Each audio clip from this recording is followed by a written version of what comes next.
Hey there, subscribe to my channel, and also press this bell icon so you never miss any new updates, cause whenever we upload new video you will get a notification on your phone. Part 1. You will hear a conversation between an officer of the Small Claims Tribunal and a consumer who wants to make a claim. First, you have some time to look at questions 1 to 6.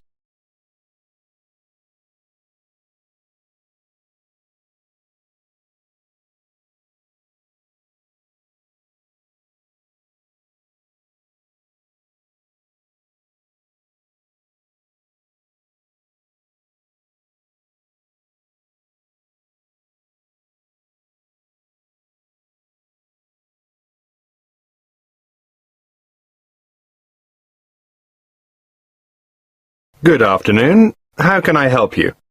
Good afternoon. I'd like to lodge a claim. Certainly. Name?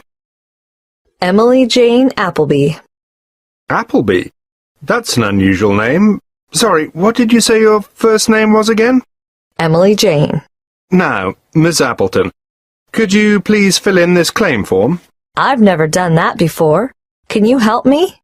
Yes, of course. The first part is for the claimant's details. Where do you live?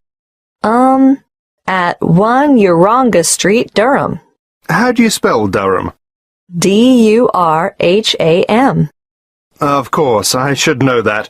But it's just one of those names that sounds quite different from the way you spell it. It is confusing. I've seen it spelt with 2 R's. And what's the postcode for Durham? 4105. Good. And do you work? No, not at the moment. Okay, so no work number. What about a home phone number? Yes, I can give you that. It's 7848-3762. 7848. 3762.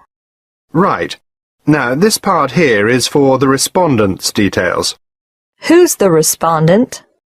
The individual person, company or business that you're claiming against. Is the claim against a landlord, tenant, trader or driver? Well, it's a company that sells home appliances. So that's trader then. Just a moment while I write that down. ABC Appliances, actually. Oh, now this part is really important. If the respondent is a company, you must have the company's full and correct name and registered address. I've looked it up on the internet, and it's ABC Appliances Limited. Good. If we don't get this part absolutely right, you won't have a legal claim. And their registered address? Yes, I've got that written down here. Just a minute. It's, 17 Brown Avenue. That's in Baden, isn't it? I think I know the place. My wife bought a vacuum cleaner there last month. Yes, Barden. Have you got the postcode for Baden? It's really similar to mine. Wait a moment. I'd better make sure I get it right. 4065. That's it. And what's the telephone number for ABC Appliances? Oh, 7232-4681. Good. Got that. Now, in the third part of this form, we get to the actual goods or services that are in dispute. I assume you made a purchase from them. Yes, that's right. On the 3rd of February, 2011. And did the goods have any sort of guarantee or warranty? Yes, but only for 6 months. So it was just a 6-month warranty. Yes, they offered me an extended warranty for 3 years. But I would have had to pay extra for that. Oh, I see. Before you hear the rest of the conversation, you have some time to look at questions 7 to 10.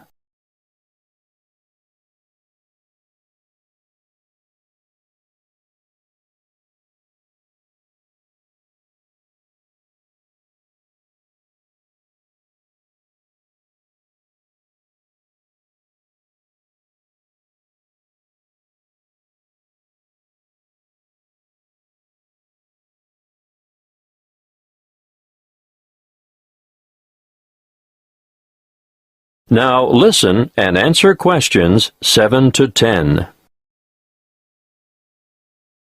You'll need to give a full description of the goods involved, the nature of the defect or fault, and any other relevant particulars. So, tell me, what did you buy? I bought a washing machine. Yes, but what brand, model, and serial number? The brand name was Mallard, and it was the Whisper model. Serial number, just a moment. I've got the warranty papers in my bag. Yes, here it is. Serial number XY303. Great. Now I need to know how much you agreed to pay. It cost £1,000. Did you trade in your old machine? Yes, as a matter of fact, I did. Okay. Now, what were you given for the trade-in? £250. So, in actual fact, the purchase price you agreed on was £750. That's right. And they delivered the goods 2 days later, on the 5th of March, and picked up the trade-in at the same time. Now, think carefully about this next question. What did the respondents say about the quality of the goods, or the way they would perform? The salesman who served me at the appliance shop said, "The Mallard Whisper model has a much shorter cycle, so it uses less power. Oh," and he added, "and it will also use less water." Is that true? Well, partly. It does seem to use less water, but both the wash cycle and the rinse cycle go on for much longer than my old machine, so I don't see how it can use less electricity. But the sales assistant also said, "This model is whisper quiet." And is it? No, not at all. It's so noisy we can't hear the television in the next room.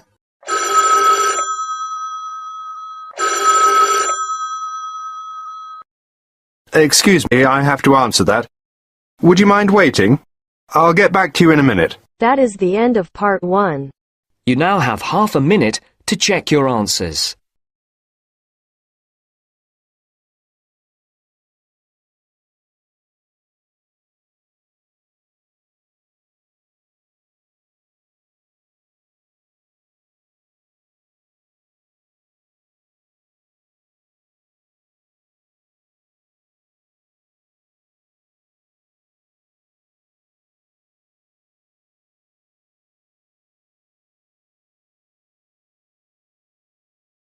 Now turns to part 2.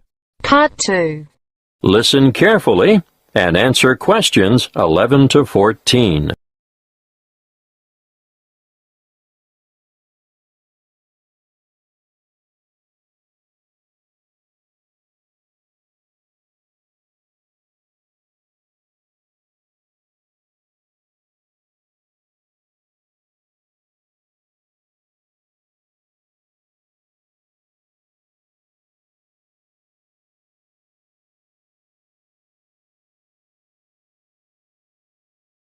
Dreamtime Tours have just the tour for you.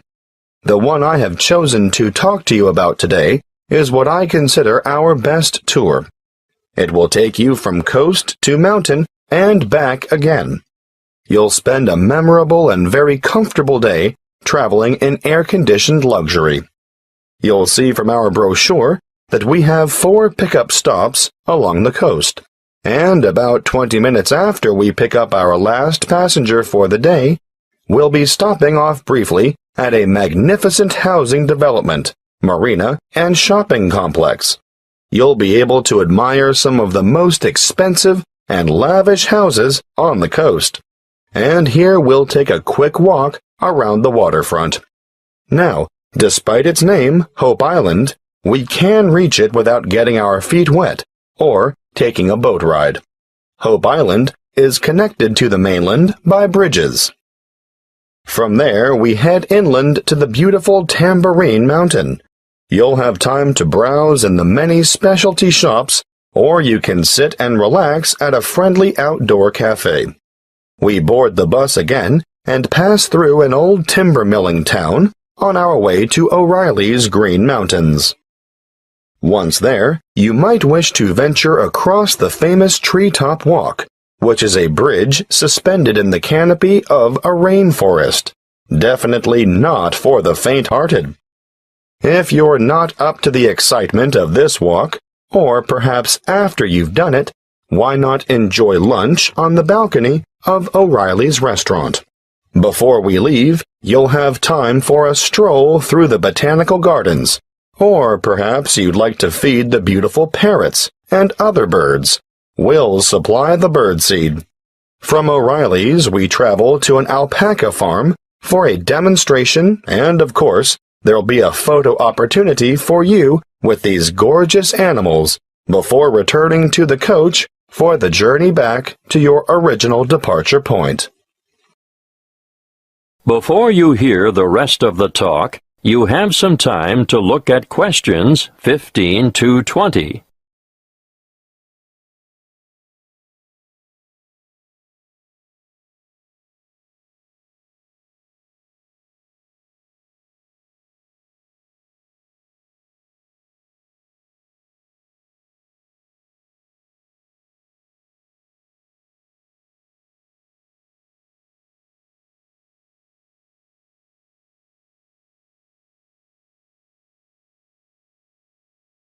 Now listen and answer questions 15 to 20.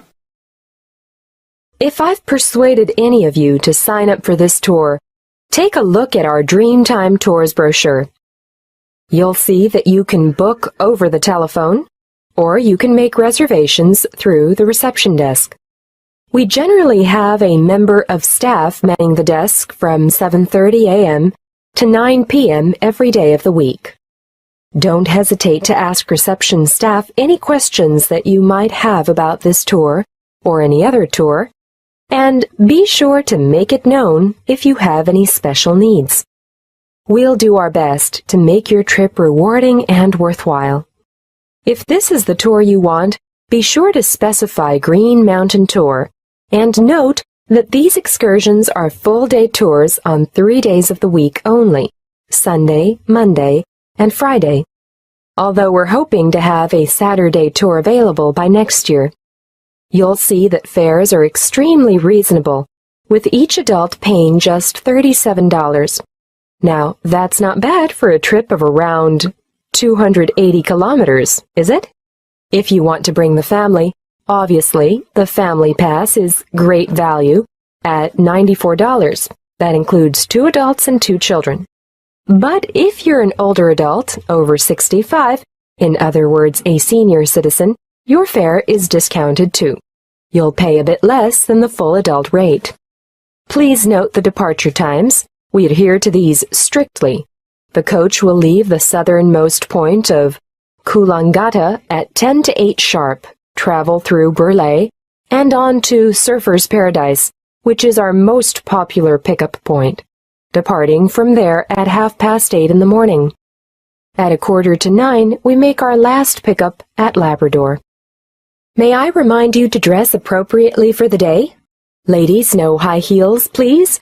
Comfortable walking shoes are what is required, and I always recommend that everyone takes a light jacket because the mountain air can be quite cool compared to the heat and humidity of the coastal regions.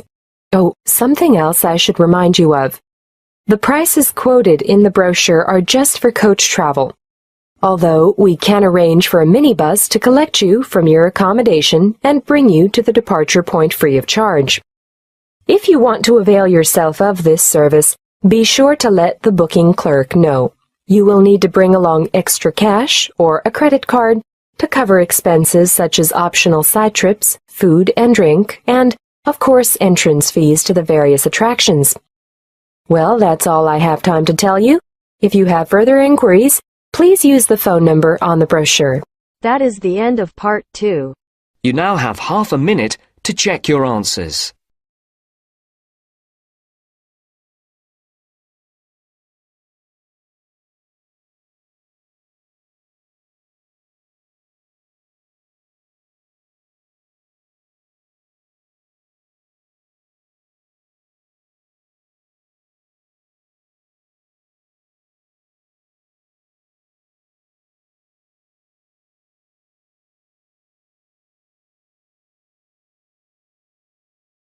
Now turns to Part 3.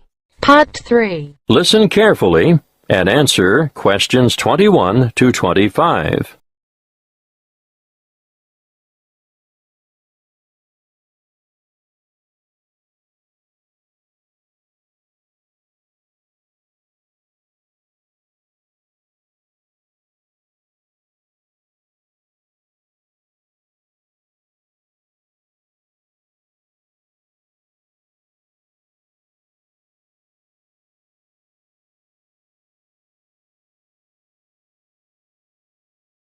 Come in and sit down, Lester.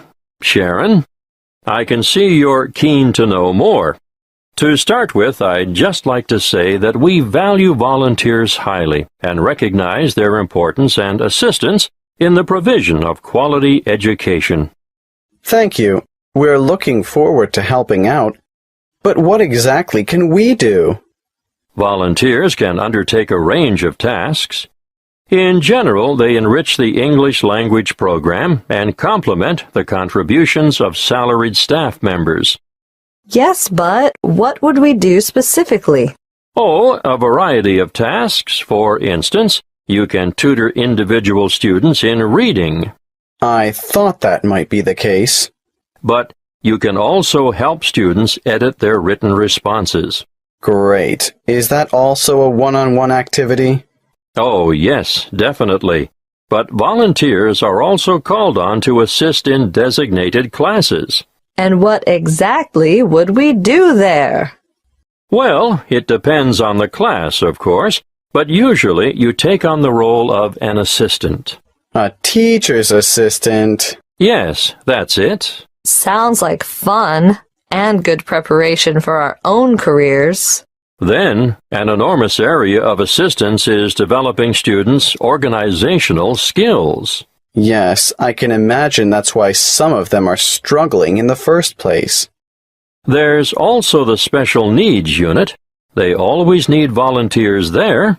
But we have no training in special needs. That's not necessary. These students just really appreciate having any extra attention. Sometimes help with the simplest things, like holding a pen correctly. Well, that's something all able-bodied students should learn. I've noticed some of the strangest pen grips amongst my peers, and I'm sure they must end up with sore hand or shoulder muscles at the end of the day. Yes, I'm sure you're right. The other task I'd like you two to help out with is encouraging and improving the students' work ethic. Oh, I can't imagine that'll be easy. No, but it is important, and I can give you some training in that field. That'll be good. I should also point out that you'll be working alongside quality teachers at times who are not only caring role models, but excellent motivators. Well, we should learn a lot from them. Yes, the teachers you'll be assigned to are innovative and very responsive to the different needs of individual students. If that's true, they must be adept at a variety of teaching styles. Quite right. You know, part of my mission is to forge close partnerships between experienced teachers and trainees like yourselves. As far as I can see, everyone has something to gain from the exchange of information and skills, not just the students you're helping. Before you hear the rest of the conversation, you have some time to look at questions 26 to 30.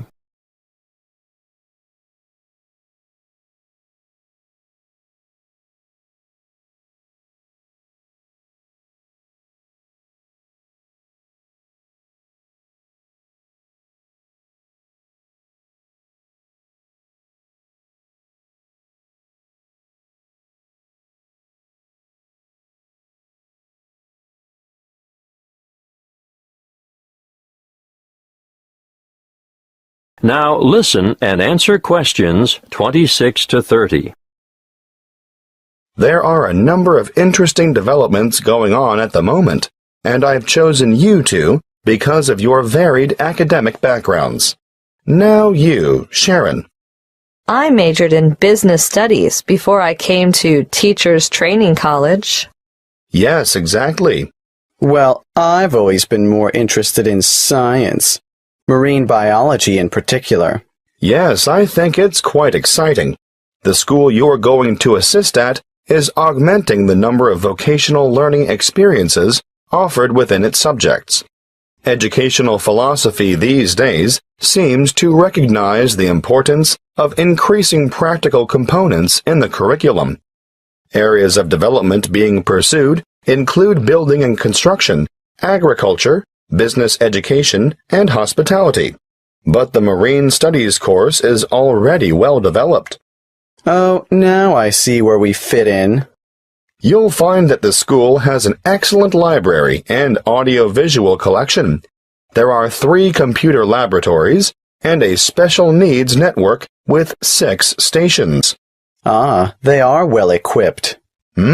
Wait till you see their independent learning center. What's so special about their ILC? They have the most sophisticated self-learning software I've ever seen in this region of the country. Really? Uh-huh. And there's a wide number of extracurricular activities, an extensive sporting program. Oh, sport? Not my thing at all. Well, no, maybe not. But they also promote students' participation in different scholastic competitions. I'm impressed. I think we're going to enjoy this. That is the end of part 3. You now have half a minute to check your answers.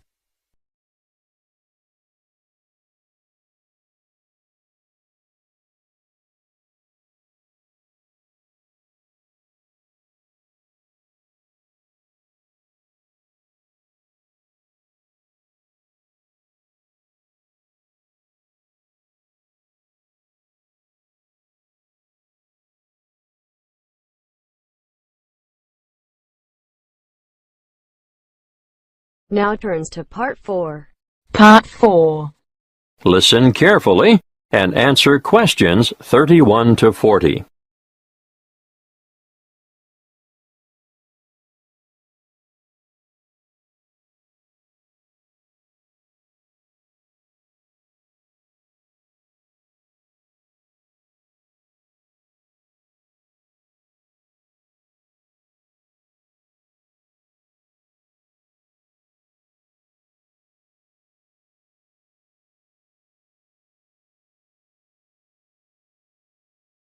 My talk today is on anxiety.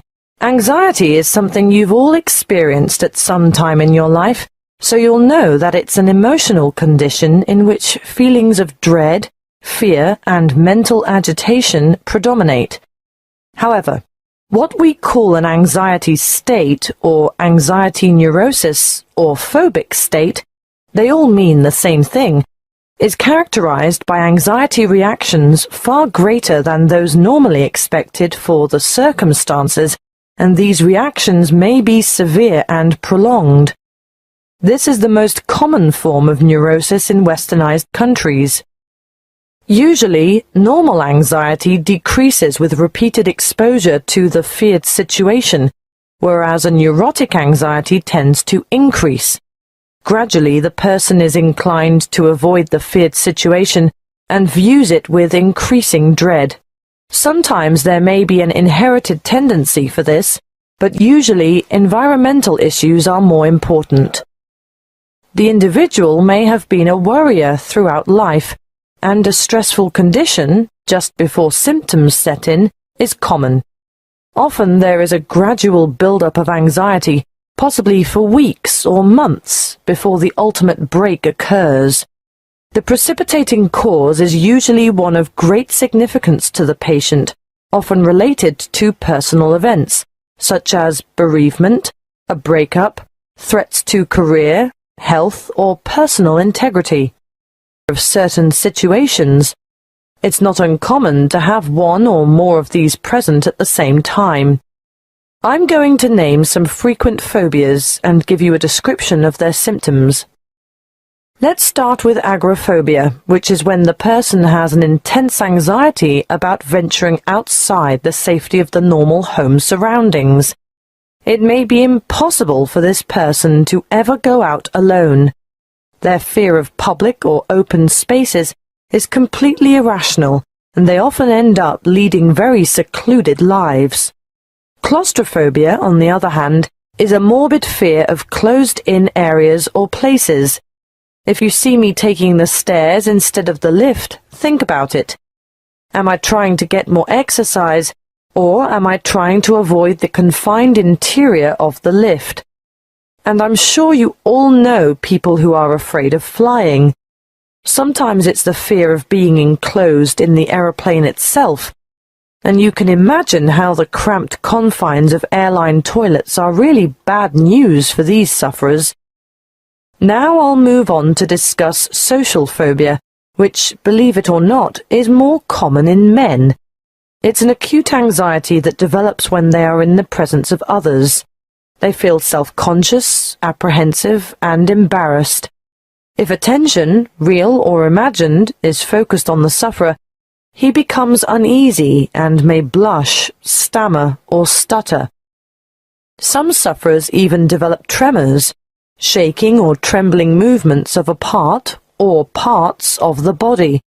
Or another very common sign of their extreme discomfort is that they perspire profusely on their palms, under their arms, or on their feet. That brings me to the last one that I want to mention today, and that is single phobia. And no, it's not a fear of lifelong bachelorhood. This one is actually precipitated by an acute aversion to dogs, cats, spiders. You may have heard of the term arachnophobia. Well, it applies specifically to spiders, but any single thing can basically cause a strong aversion. Snakes, frogs, mice, or rats, for instance. I can assure you the list is unlimited. You name it, and someone is sure to have a phobia about it. Some people are terrified of the dark, for example, and I'm not talking about young children here. You'd be surprised how many adults are afflicted in this way. Well, I see our time is up.